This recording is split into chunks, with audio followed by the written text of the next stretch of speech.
Mukunda jewellery హనుమకొండలోని అతిపెద్ద jewellery mart December 14న గొప్ప ప్రారంభం. నమస్కారం, వెల్కమ్ టు ఐ డ్రీమ్. ధర్మ మార్గం విత్ విజిత కార్యక్రమానికి స్వాగతం.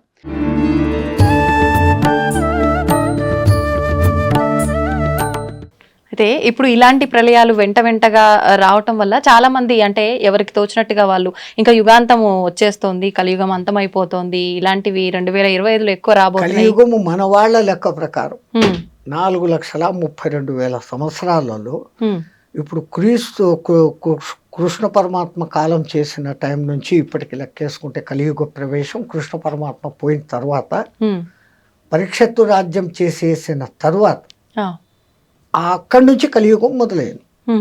అంటే మహా అంటే 5,200 300 సంవత్సరాలు నడిచాయి మన లెక్కల్లో. ఓకే ఓకే, ఆ లెక్కల్లో ఇంకా 4,00,000 సంవత్సరాలు కలియుగం ఉంది. ఆ యుగాల పేర్లు ఆ మహానుభావులు ఎంత అద్భుతంగా పెట్టారు, ఎంత క్యాలిక్యులేషన్ ఉంది దాంట్లో. అవును, 4,32,000 సంవత్సరాలు టోటల్ చేయండి, 9 వస్తుంది. 4, 3, 2, 9. దాని పేరు కలియుగం. దానికి రెండింతలు ద్వాపర యుగం, అది 8,64,000 సంవత్సరాలు టోటల్ చేయండి, మళ్ళా 18. కలియుగానికి మూడింతలు త్రేతాయుగం, 12,96,000 సంవత్సరాలు టోటల్ చేయండి, 18. ఓకే. కలియుగానికి చాతుర్ 4 కృతయుగం, 17,28,000 సంవత్సరాలు టోటల్ చేయండి, మళ్ళా 9. ఓకే. ఈ 4 యుగాలు కలిస్తే ఒక్క మహాయుగం. దాని టోటల్ ఎంత వస్తుంది? 43,28,000 సంవత్సరాలు టోటల్ చేయండి, మళ్ళా 9. 9 అనేది సర్వం ఖలిత్వం బ్రహ్మ. 3, 6, 9 సంఖ్యలకు ఎంతో ప్రాధాన్యత ఉంది అని మన శాస్త్రజ్ఞులు చెప్తే మనం నమ్మం. శంఖంలోంచి తీర్థం వస్తే బాగుంటుంది, ఇంగ్లీష్ వాడు చెప్తే నమ్ముతాం. ఓ టెస్లా అనే ఒక ఇంజనీరు ఫారెన్లో, ఆయన ఈ 3, 6, 9 ప్రకారమే యూనివర్స్ అంతా కూడా నడుస్తుందని ప్రూఫ్స్తో చూపించాడు. ఆ అంకెల విచిత్రం కూడా అంతే తమాషాగా ఉంటుంది. రెండో ఎక్కాన్ని మీరు క్యాల్కులేట్ చేయండి, 2, 4, 6, 8. అది 3తో కలిసినప్పుడు 6 వచ్చింది. 2, 3, 6, 2, 4, 8, 2, 5, 10, మళ్ళా 1, 6, 20, 2, 6, 12, మళ్ళా 3తో కలిసింది, 3తో వస్తుంది. ఇట్లా ఏది చేసినా కానీ 3, 6తో కలిసినప్పుడు ఏ సంఖ్య అయినా కానీ మళ్ళీ దాంతో మిక్స్ అవుతుంది. అది కానప్పుడు అది వివిధ సంఖ్యలను చూపిస్తుంది.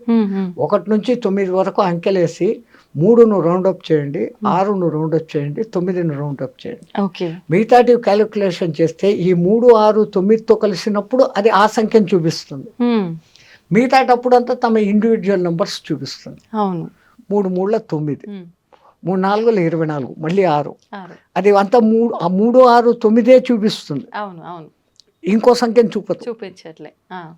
అట్లాగనే 6వ ఎక్కను తీసుకోండి, 6, 2, 12, 3, 6, 3, 18, 9. అవే రిపీట్ అవుతాయి. ఇంకా 9వ ఎక్కం అయితే మీరు ఎంత పెద్ద సంఖ్యని హెచ్చవేసి దాన్ని సింగిల్ డిజిట్కు తెస్తే ఇట్ విల్ బికమ్ 9. సర్వం ఖలిత్వం బ్రహ్మ, అంతా బ్రహ్మలో కలిగిపోతుంది అనే దానికి ఆ సంఖ్య సూచకం. సర్వం ఖలిత్వం బ్రహ్మ. అందుకే నవవిధ భక్తి మార్గాలు అని, నవగ్రహాలు. అసలు మన వాళ్ళు జపమాల 108 పూసలు ఉండాలి, అర్ధమాల 54 పూసలు ఉండాలి, నక్షత్రమాల 27 ఉండాలి. ఏది చెప్పినా కానీ 9. అట్లాగనే పూజలు అష్టోత్తర నామావళి, శతోత్తర నామావళి, అన్ని అష్టాదశ పురాణాలు, మహాభారతం 18 పర్వాలు. వ్యాసుడు వాడికి 18 సంఖ్య ఎంత ఇష్టం అంటే మహాభారతం 18 పర్వాలు, కురుక్షేత్ర సంగ్రామం 18 రోజులు. దాంట్లో అన్నిటికన్నా ఆణిముత్యం భగవద్గీత 18 అధ్యాయాలు. కురుక్షేత్రంలో పాల్గొన్న అక్షోహిణుల సంఖ్య 18. ఈ దిక్కు 11, ఈ దిక్కు 7 అక్షోహిణులు, 18 అక్షోహిణుల సైన్యం. అక్షోహిణి అంటే కూడా మళ్ళీ 9 వస్తుంది. ఆహా. ఇన్ని వేల రథాలు, ఆ. ఆ రథాలకు ఇన్నింతల ఏనుగులు, ఇన్నింతల గుర్రాలు, ఇన్నింతల కాల్బలం అనే లెక్క ఉంది. ఆ లెక్క తీసుకుంటే మళ్ళీ అదంతా కూడా 9. 9. ఆఖరికి మహాభారత యుద్ధం అయిపోయినాక మిగిలిన మహాయోధులు కూడా 9 మందే.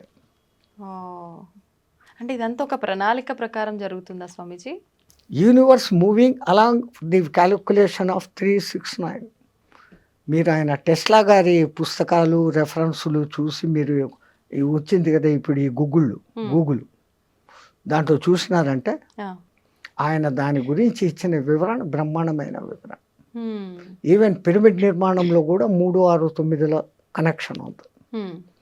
అంతెందుకు మన శ్రీచక్రం అమ్మవారి శక్తులు 5, అయ్యవారి శక్తులు 4. 5, 4, 9. అసలు గురుపూసలు 108 పెట్టి ఒకటి గురుపూస అని పెడతారు. జపం చేస్తామంట. చేస్తే ఏమొస్తుంది అని అంటారు. ఇప్పుడు మన బతుకులంతా ఎక్కడున్నాయి? 27 నక్షత్రాల్లో ఉన్నాయి. ఒక్కొక్క నక్షత్రానికి 4 పాదాలు. 27 × 4 108. మనం 12 రాశుల్లో 9 గ్రహాల మధ్య బతుకుతాను. ఒక గురువు దగ్గర సరైన మంత్రదీక్ష తీసుకొని జపం చేస్తే నీ రాశి దోషాలు, నక్షత్ర దోషాలు, గ్రహ దోషాలు పోతాయి అనే దానికి ఆ సంఖ్యను పెట్టి ఆ అర్థంతో పెట్టినారు. అయితే ఇప్పుడు ఎవరికి తోచినట్టు వాళ్ళు ఇప్పుడు ఇలా వీడియోల రూపంలో ఎవరైనా చెప్పింది పట్టించుకొని ఆ మంత్రం కానీ శ్లోకం కానీ ఎవరికి వారంటే పలానా ప్రాబ్లంకి ఈ మంత్రం పారాయణ చేయండి, జపం చేయండి అని చెప్తూ ఉన్నారు. అలా ఎవరికి వాళ్ళు చేసుకుంటున్నారు గురు ఉపదేశం లేకుండా. అది నిజంగా ఫలిస్తుందంటారా స్వామీజీ? దాని ఫలితం చాలా లేట్ అవుతుంది. గురు ద్వారా తీసుకోబడినప్పుడు నేను ఇప్పుడు గురు ఛత్ర ఛాయలో ఉన్నాను, నాకు ఒక గురువు ఇచ్చినాడు అన్న ఒక సగం బలంలో ఎంట్రీ అవుతుంది. అవును. పుస్తకాలు చూసేసి ఎవడో టీవీలో చెప్పేశాడు అది వినేసి చేసుకుంటే అది కాదు. గురుమంత్రం ఇవ్వడము ఎంత విధానం పెట్టారు మన పెద్దలు. ముందు వాడు మంత్రం తీసుకునేకి అర్హుడా కాదా అనే దానికి ఆ కాలంలో కొంతకాలం నా దగ్గర సేవ చేయి, ఆ తర్వాత నీకు దీక్ష ఇస్తాననే వాళ్ళు గురువులు. ఊరికి వచ్చి ఏదో 10,000 డబ్బులు తీసుకో దక్షిణ, ఇన్ని పండ్లు బట్టలు తీసుకో, ఇచ్చే మంత్రం అంటే ఇచ్చేస్తాండారు. అందున నీకే దేవుడు ఇష్టమో అడిగి ఆ మంత్రం ఇస్తాండారు. అట్లా జరగదు ఆ కాలంలో. అసలు ప్రశ్నోపనిషత్తులో ఎంత అద్భుతంగా చెప్పాడమ్మా. గర్గముని కొడుకు, గౌతముని కొడుకు, ఒక రాజు కొడుకు, ఇట్లా 6 మంది మహర్షులు అడవిలో పిపిలాద మహర్షిని వెతుక్కుంటూ వస్తారు. ఆయన కనపడినాక దండ ప్రమాణాలు చేసి చేతికి దర్భలు ఇస్తారు. ఆ కాలంలో అది సవిత్ప్రాణి అయిపోవాలా. వాళ్ళకేం కావాలా? ఆవులు, గడ్డి, ఈ 2 కావాలి. ఎవరినైనా మీరు అంటే నేను ఫలానా ఆయన కొడుకు, నేను ఫలానా. అమ్మ అంత గొప్ప వాళ్ళ కూర్చోండి అని వాళ్ళకి ఆర్ఘ్యపాదాలు ఇచ్చి ఏంటి నన్ను ఎత్తుకుంటే ఎక్కడికి ఎందుకు వచ్చారు? వాళ్ళు అంటారు మాకు కొంచెం అనుమానాలు ఉన్నాయి, మా తండ్రులను అడిగాం, వాళ్ళు మాకు తెలీదు, ఆ పిప్పిలాదుడు తప్ప ఇంకెవడు చెప్పేవాళ్ళు లేడు, మీరు ఆయన్ని పోయి పట్టుకోండి అన్నాడు, మేము వెతుక్కొని వచ్చాం, మాకు ఆ సమాధానాలు కావాలా. రావడం, సమాధానాలు అడగడం, నేను చెప్పడము, అంతేనా? గురు శిష్య సంబంధం లేకపోతే కాదు. కొన్నాళ్ళు నా దగ్గర సేవ చేయండి, ఆ తర్వాత మీ అనుమానాలు ఏదో అడగండి. ఒక బాంబు వేశాడు అక్కడ, నాకు తెలిస్తే చెప్తాను అన్నాడు. 1 సంవత్సరం నా దగ్గర సేవ చేయండి, సేవ చేసినాక మీ ప్రశ్నలు అడగండి, నాకు సమాధానం తెలిస్తే చెప్తాను. మనం ఈ కాలం వాళ్ళం ఏమనుకుంటాం? సంవత్సరం సేవ చేస్తాం, అడుగుతాం, నాకు తెలుదురా అన్నాడంటే మన గతి ఏం? సంవత్సరం పాయా. మన మెంటాలిటీ. వాళ్ళు ఆజ్ఞాపించండి గురుదేవ, ఏం చేయమంటారు?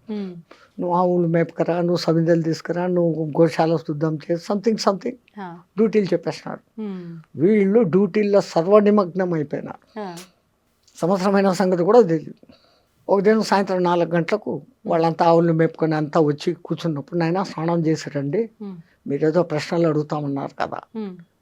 సంవత్సరం అయిపోయిందా గురువాడు? అయిపోయింది అన్న. ఇలా స్నానం చేశారు, వచ్చినారు, మీ ప్రశ్నలు ఏదో అడగండి, నాకు తెలిస్తే చెప్తాను. మళ్ళీ మొదటిది, వీడు అసలు నా దగ్గర పనిచేసే అర్హుడా కాదా, ఈ సంవత్సరంలో వాని మెంటాలిటీ ఏంటి, వాని మనోక్షేత్రం శుద్ధమైందా లేదా. మనస్సు అనే పొలం, క్షేత్రం శుద్ధం చేయిందా, ఉమ్, వీడు అర్హుడు అని ఆయనకు అనిపిస్తాడు. ఉమ్, అప్పుడు అంటాడు. కానీ రెండోసారి నాకు తెలిస్తే చెప్తానని చెప్పడం, నాకే తెలుసు అన్న గర్వం ఎవరికి ఉండకూడదు. అప్పుడు అంటాడు, ఒకడు అడుగుతాడు, ఈ జీవుడు రాకేంటి పోకేంటి, చంద్ర మార్గం ఏంటి, సూర్య మార్గం ఏంటి, ధూమ మార్గం ఏంటి, ఉమ్, అసలు పురుషులలో షోడశ పురుషుడు అంటాడే ఎవడు అతను, ఉమ్, ఇట్లాంటి మహత్తరమైన ప్రశ్నలు మళ్ళీ వేస్తాడు. ఇంకా అదంతా పెద్ద విషయం. ఆహా, ఈ సంగతి ఎందుకు చెప్తున్నానంటే, ఒక గురువు ముందు శిష్యుణ్ణి శోధన చేస్తాడు. ఉమ్, ఉమ్, ఇప్పుడు ఫీజులు తీసుకొని స్కూళ్ళల్లో కూర్చొని జీతాలు తీసుకొని 30 మందిని వేసేసి మేకమందలాగా చెప్పి ఇడిచిపెట్టడం కాదు. ఉమ్, అప్పుడు ప్రతి ఒక్కడు వింటున్నాడా లేదా, వానికి అర్థమైందా లేదా, వాడు ఏ స్థాయిలో ఉన్నాడో వానికి ఆ స్థాయిలో నేర్పించు, తనంత వాడిని తనకన్నా మించిన వాడిని చేసేవాళ్ళు ఆ కాలంలో గురువులు. ఉమ్, ఇంకా వాడు మంత్రదీక్షకు అర్హుడు అనుకున్నప్పుడు ఏకాంతానికి తీసుకుని వెళ్ళి ఉమ్, ఒక బట్ట వాని చెవు మీద వేసి ఆ చెవులో గురుమంత్రం 3 సార్లు మీ చేత చెప్పిస్తాడు. ఆహా, ఎందుకంటే అక్షర దోషం లేకుండా పలుకుతున్నాడా, ఉమ్. లేకుంటే ఏదైనా అక్షర దోషంతో పలుకుతున్నాడా. అక్షర దోషం ఉంటే ఏమవుతుంది స్వామీజీ? ఏమన్నా దోషమా మళ్ళీ అది? చాలా దోషం. మరి ఇప్పుడు మాలాంటి వాళ్ళమంతా తెలిసి తెలియక ఎవరైనా మంత్రం చెప్పగానే మాకు ఎలా తోస్తే అలా చదివేస్తున్నాము. అది మన పూర్వీకులు చాలా జాగ్రత్త పరులమ్మా. ఉమ్, రాబోయే కాలాలలో ఈ పుస్తకాలు ప్రింటింగు వస్తుంది. అవును అవి చూసేసి ఎవడికి వాడు మంత్రాలు చదివేస్తాడు. అవును. ముద్రా రాక్షసం జరుగుగా కానీ ఒక శాపం పెట్టేస్తున్నారు, ఆ, ప్రింటింగ్ మిస్టేక్. ఆహా, సో నువ్వు ఒకటి చదవాల్సింది ఇంకోటి చదువుతావు. అవును. నువ్వు 1000 సార్లు 1,00,000 సార్లు చదివినా ఉమ్, అది నీకు సిద్ధించదు. ఒక్కొక్కసారి ఉల్టా కూడా చూపించేస్తుంది ప్రభావం. ఉమ్, ఒక ఉదాహరణ, ఆ, ఇంద్రుని సభలో ఉమ్, త్వష్ట ప్రజాపతి కొడుకు ఒకడు ఉండేవాడు. Hmm. వాని పేరు త్రిశూరుడు. ఉమ్, పేరుకు తగినట్లు వానికి 3 తలకాయలు. ఆహా, ఒక తలకాయతో వేదం చదివేవాడు, ఆ, ఒక తలకాయతో సురా తాగేవాడు, అదే అమృతం తాగేవాడు. ఉమ్, రాక్షసుల సహవాసంతో ఒక తలకాయతో సారాయి తాగేవాడు. ఆ, ఇంద్రుడు ఎన్నోసార్లు, నువ్వు త్వష్ట ప్రజాపతి కొడుకురా, ఇదేం దుర్మార్గం బుద్ధి, తాగకూడదు ఉమ్, ఆడు ఇనుకోలే. ఇంద్రుడు 3 తలకాయలు నరికేశాడు. త్వష్ట ప్రజాపతి కోపం వచ్చింది. ఆయనకు ఉన్న శక్తి ఇంద్రుడిని చంపేంత శక్తి కాదు. ఇంద్రుడు అంటే మీకు ఈ సినిమాల్లో చూపించే ఇంద్రుడు కాదు. ఉమ్, ఎవడో తపస్సు చేసుకుంటా పాడు చేసేదానికి అవును. రంభ ఊరోసిని పంపాడు, ఆ, ఏమో చేశాడు అని మనకి ఈ కథలే తెలుసు. అవును. ఇంద్రుడు అంటే ఎటువంటి వాడు అంటే, ఒకడు తపస్సు చేస్తుంటే ఉమ్, వాడిలో ఇంకా కామము క్రోధము ఉందా లేదా ఉమ్, అని టెస్టింగ్ చేస్తాడు. ఉమ్, ఉమ్, ఆ టెస్టింగ్లో వాడు ఓడిపోయినాడు అంటే, వాడు పూజ అర్చన చేస్తున్న ఏ దేవునికైతే తపస్సు చేస్తున్నాడో వాడి దగ్గరికి పోయి ఉమ్. వాడిలో ఇంకా కామ క్రోధాలు పోలే, ఇప్పుడే వరం ఇయ్యద్దు, హీఈస్ నాట్ ఫిట్ అని చెప్పే డ్యూటీ ఆయనది. ఇప్పుడు మాలాంటి వాళ్ళ ప్రతి ఒక్కరు చేసే పూజల్లో కూడా ఇలానే జరుగుతుందంటారా? ఇంకా వినండి ఇది. ఆ, ఆ, ఆయన తనకున్న శక్తులన్నిటినీ ధారపోసి ఒక యజ్ఞం చేసి ఒక మహారాక్షసుడిని పుట్టించాడు, వృతాసురుడు అనేవాడిని. వృతాసురుడు. నీకు మంత్రం చెప్తా, దాన్ని 7 రోజులు నిత్యపారాయణ చేయి, ఉమ్, నీకు ఇంద్రుని చంపే శక్తి వస్తుంది అని. ఆ మంత్రం ఏందో చెప్పు అంటాడు. ఉమ్. ఇంద్రశత్రు వివత్వ స్వహ అంటాడు ఆయన. అర్థం ఏంటి? శత్రువు అయిన ఆ ఇంద్రుడు నా చేత చచ్చిపోగాక అని దాని అర్థం. ఆహా, కానీ ఆ రాక్షసుడు చదివేటప్పుడు ఇంద్రశత్రు వివత్వ స్వహ అన్నాడు, దీర్ఘం తీశాడు అంతే.